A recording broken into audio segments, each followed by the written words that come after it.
Now, you're going to hear a story of an impressive young man called Mike. Mike has been involved with Big Brother, Big Sisters for 20 years, and I'm not going to give too much away. I've heard this is a really remarkable story, so it's my great honor and privilege to introduce you to Mike Gandy.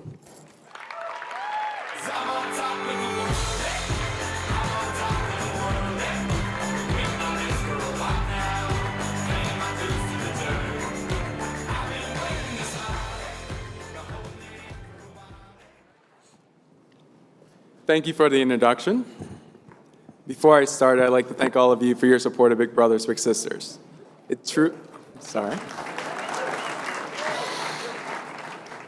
truly is an amazing organization.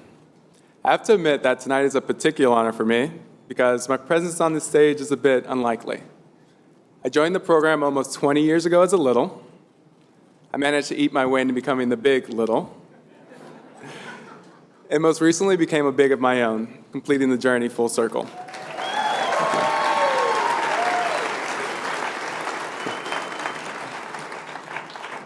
I'd like to start with a quick story that my big brother told me a few years ago. He said that while in the matching process, he was presented with 3 potential little brothers. For the most part, every 9-year-old assigns to be a little is a bright kid from an under-resourced community and typically an less than ideal family situation. So, how did I end up matched with my big brother? Well, he chose me because I lived the closest to his apartment, and I listed sports as an interest. But thanks to those 2 simple factors, we were matched, and I was able to thrive. Like so many littles, my story begins with my mother. She is one of the most modest, caring, and self-aware people I've ever met. A month before I was born, my parents split up, and the first place that we lived was in a homeless shelter in the inner city. Every morning at 7 a.m., my mom would be forced to leave with her newborn, only to return later that afternoon. From there, we moved into a public housing project. We were on welfare assistance, but it was a start, and we had a place to call home.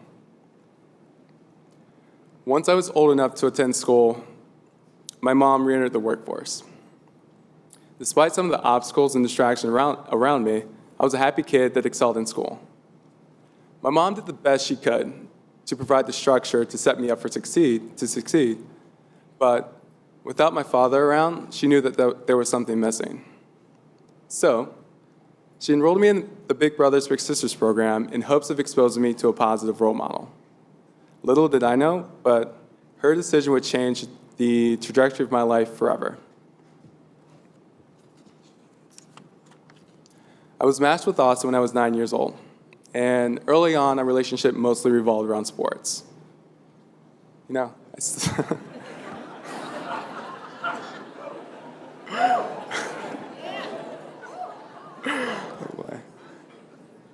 still remember I was playing Little League Baseball, and the umpire had to stop the game because I was doing cartwheels in the outfield. Like, I was terrible.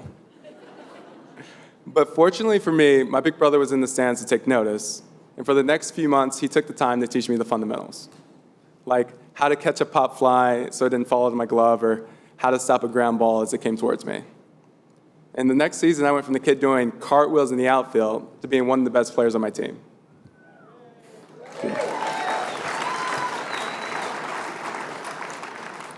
But Austin filled a void that I didn't realize was there, proving my mom's spot-on intuition.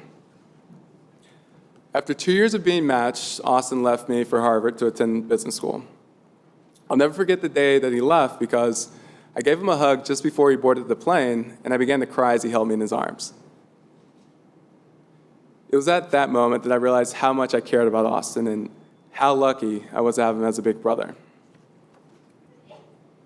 Even though we were in different cities, we remained close.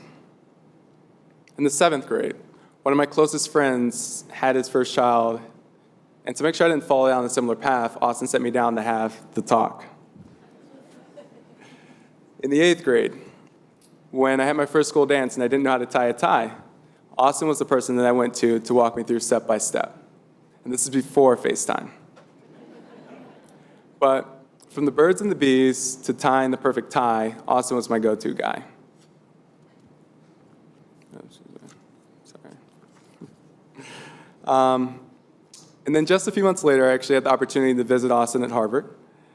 I remember sitting there nervously, kind of half listening to the conversation, but as the class progressed, I noticed I was following along. Afterwards, Austin assured me that the students were just like me. He said they were smart, friendly people that applied themselves. Unfortunately, his words took a while to sink in, as I failed 2 classes my first semester of high school and didn't get any A's. My mom was disappointed, but Austin was furious. Shortly after getting the news, he flew down and set up meetings with all of my teachers. I've never been so embarrassed.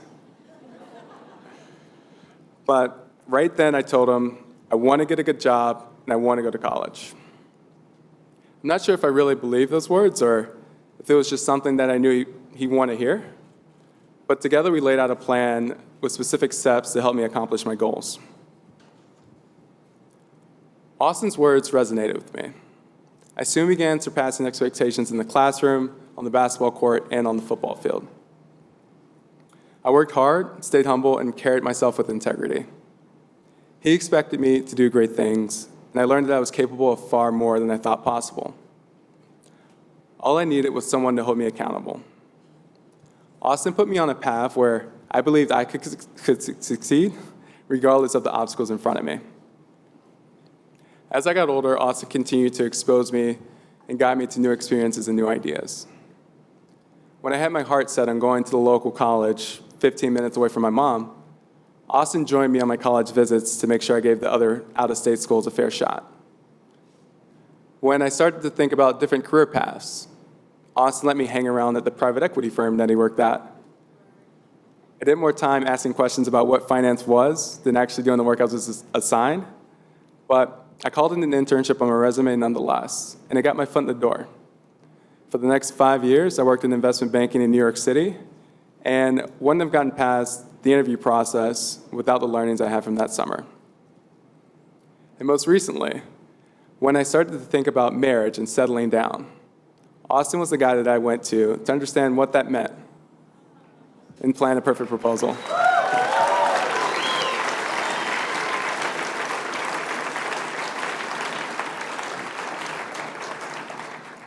But without Austin's guidance and advice, I would have been lost.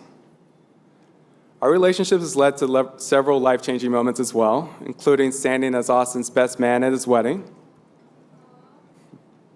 being the first of my family to graduate from college,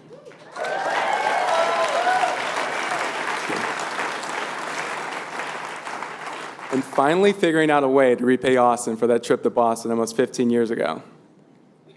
Last fall, I was accepted to the Harvard Business School.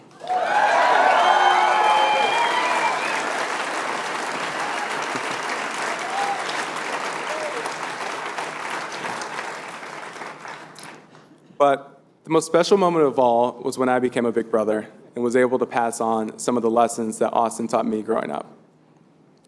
My little brother is James. He's in the 10th grade, and he lives with his brother, mother, and sister. He wants to be an actor when he grows up, and if that doesn't work out, he'll go into business. His favorite subjects are literature and science, and he recently joined the debate team. We spent countless hours at the YMCA, the arcade, the library, but there's one day in particular that stands out as to why Big Brothers Big Sisters is such an amazing organization. Last spring, I organized a panel at Harvard to promote Big Brothers Big Sisters. The panel consisted of current and former bigs who were alum of Harvard. Topics range from finding time to be a big to figuring out what bigs actually got out of the program and how much of an impact it had on their life. It was a great success, and we even signed up a few people to become bigs. But the greatest thing about the panel was that it finally gave me an excuse to get James to visit me at Harvard and sit in on a day of classes as Austin had done for me. It was unreal to recreate that day. And after the panel, James, Austin, and I went downtown to grab dinner. Just 3 guys hanging out. Unrelated by birth, but family nonetheless. Austin always used to tell me that he got more out of our relationship than I did, and I never really understood what he meant. But now, I do. I feel so privileged to be able to help guide James and open up new worlds to him. I'm not sure what's in store, but I look forward to following his achievements, minor setbacks, and developments. Still, I can't help but think about the 2 kids left on the waiting list when I was matched with Austin. But tonight we gather to make that list shorter so that more deserving kids have the opportunity to thrive. And with that, I'd like to invite Austin and James to join me on stage because I can't do this without them.